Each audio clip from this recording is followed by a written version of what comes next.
Good evening and thank you for joining us. Well, today the Lloydminster Bobcats are one step closer to staying here in the border city. Carly Agro is here to help break down what happened today and what lies ahead for the team in the city. So, Carly, the Friends of the Bobcats, I guess they accomplished their goal.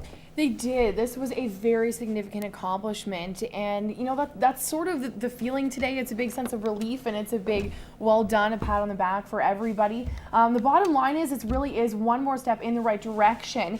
Now today, Mayor Mulligan officially announced, this is the major accomplishment here, announced that the City of Lloydminster has assigned their right of first refusal to the Friends of the Bobcats. Now what that really means is that the city and the current ownership, that is Wayne Russell, are legally vouching their support for this group in contrast to that initial offer made by Brent Stark.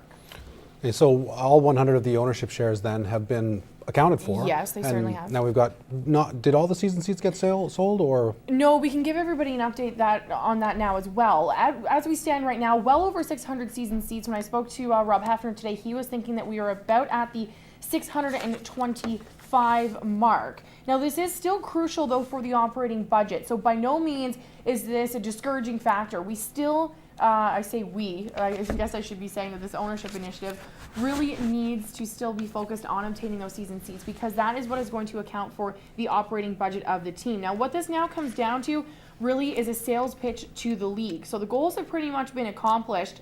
Brent Stark will also have to make a pitch to the league, and the Friends of the Bobcats will of course do the same. They will, anyone who's successful in, sort of obtaining or keeping the team, two things have to be achieved. The league has to not only approve your request for ownership, and if and when there is a request for that change of location, that also has to be approved by the league. So they're basically well on their way to making this happen now. Does this mean the team is actually staying? And if they are staying, what's that going to mean for the city? Right, well, I wish I could say a very clear yes or a very clear no, so that everybody out there could kind of get a conclusion to this problem. But unfortunately, that's not yet the case. There still is some processes that have to be followed through. So as we stand right now, this is the city that we're talking about here, and how does it affect everybody that lives here? Well, the city, and Jeff Mulligan, when I spoke to him today, was very, very supportive of this initiative. What people need to understand is that the same operating agreement, that memorandum of understanding that took place at the beginning of this season, will be passed on to the new ownership. So that includes revenue sharing from advertising, as well as pricing and concessions. So that includes maybe a discount on ice time. All of those concessions will be made and passed on to this new ownership initiative. The city has also written and sent a letter of support to the AJHL. Oh, that's pretty exciting news all the way around. Really, they got to that goal. I guess it's still sort of an uphill battle, though, but these are some really positive steps in the right direction. Yes, very much so. Very much positive steps. And, Rob Hefner continued to express to me today how grateful he is for this community in stepping forward. Now, we've got a little bit of deadline, still some dates to figure out, but certainly steps in the right direction. Excellent to hear. And also, there's another interesting development, I guess, in regards to the AJHL, and they're changing those deadlines. Yeah, there were some new details that were revealed today, and I will have detail on all of those surprising deadlines. That's coming up in sports. Oh, we'll look forward to that. Definitely. A North Battleford man was extradited from Grand Forks, North Dakota by RCMP Air Services to make a court appearance today in North Battleford Provincial Court. 64-year-old Ron Patrick Rizzo was charged in 2006 for possession of child pornography and assault. There are outstanding warrants for his arrest from the Saskatoon Police Service for charges of sexual assault, sexual interference, sexual invitation to touch, and uttering threats. Rizzo had been in custody in Grand Forks, North Dakota since December 2009. On March 17th, the North Battleford Provincial GIS Unit with members of the Cut Knife RCMP executed a search warrant at a residence on the Poundmaker First Nation. Police seized 275 grams of cannabis marijuana, 63 grams of hashish, along with a large amount of cash from the residence. Donald Rushton, age 47, and Darlene Baptiste, age 57, have been charged with possession for the purpose of trafficking and possession of proceeds of crime. The two will appear in Cut Knife Provincial Court on April 19th.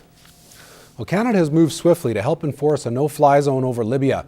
Yesterday, Canada supported a UN Security Council resolution calling for the restriction and authorizing the use of all necessary measures to stop attacks on Libyan civilians. Today, 6 F-18 fighter jets left Bagotville, Quebec for the region.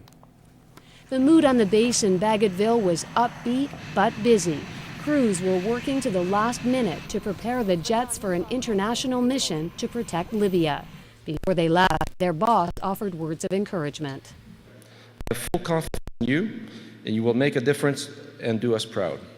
6 CF-18s with a crew of about 140 soared through the skies en route to Italy, where they will meet up with HMCS Charlottetown, ready to strike by sea or by air.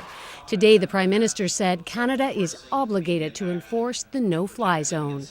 If Colonel Gaddafi does not comply with this Security Council resolution, Canadian Armed Forces, working with other like-minded nations, will enforce this resolution. The Prime Minister consulted opposition leaders this morning, and they say they support this mission as it stands.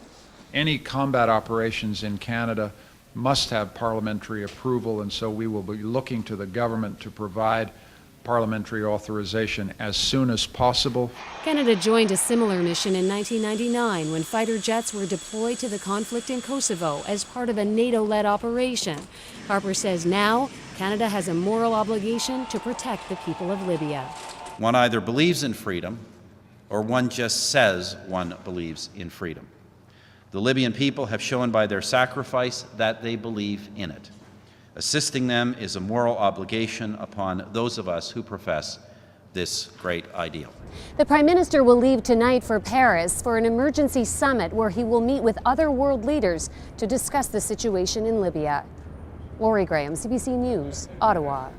Officials with the Buffalo Trail Public School Division are announcing a decision to close Tullabee Lake School after June 30th. The Board of Trustees passed the unanimous vote at its regular meeting on Wednesday. Board Chair Darcy Edelson says the decision comes after an extensive and thorough consultation process that took place over the last few weeks with members of the Tullabee Lake school community. Edelson said it was a very difficult decision for the board to arrive at. We'll have more information and reaction about that school closure early next week. Parents and staff of the Reset School in St. Paul met with MLA Ray Daniluk last night to discuss their concerns about renovations funding. As Clayton Brown explained, school officials have been waiting several years for plans to begin, but over that time, various challenges have delayed the project. This school is over 50 years old and has been part of a modernization plan that included the St. Paul Elementary since 2004.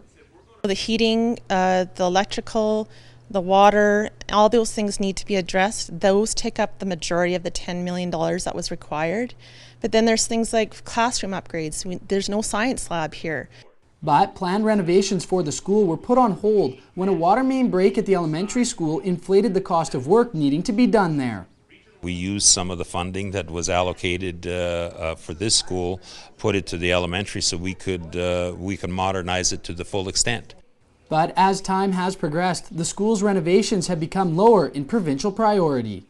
This province is growing that probably by 35,000 youth or students a year. And Airdrie and Beaumont and Chestermere and Fort McMurray that are busting at the seams. The school board currently has $2.7 million for the project, but they fear if they use that money now, the plans may never be completed. We don't like phased projects. During a phased project, basically they'll say, we'll give you money for this phase and maybe down the road you'll get phase 2 funding. Well, we know in the past that a lot of times that phase 2 funding never happens. The school board is currently working with the MLA to try and get more grant money. In St. Paul, Clayton Brown, Newcap News. TELUS has announced a $1.2 million funding injection to expand its network, both wireless and wireline, in Lloydminster. Officials say the goal is to bring faster internet speeds to even more local businesses and households. We want to try to get ahead of the curve. So when customers and new people move into Lloydminster in the Lloydminster area, they phone in and they say, hey, I moved into this area. We're able to give them a yes answer when they order TELUS Internet. Provincially, the company plans to lay thousands of kilometers of fiber optic lines. TELUS will also install 80 new cell sites for faster broadband wireless services. Officials say the enhancements shouldn't interfere with current subscribers. 99% of the time we're able to do this without any kind of a service disruption, and in the cases where we do have a service disruption, we actually do it in low service usage windows, middle of the night type of thing. Company's commitment to invest $650 million across Alberta this year. Well, kids in St. Paul had a chance to meet a big name in music who's had a simple but powerful message. We'll have that story and more coming up after the break.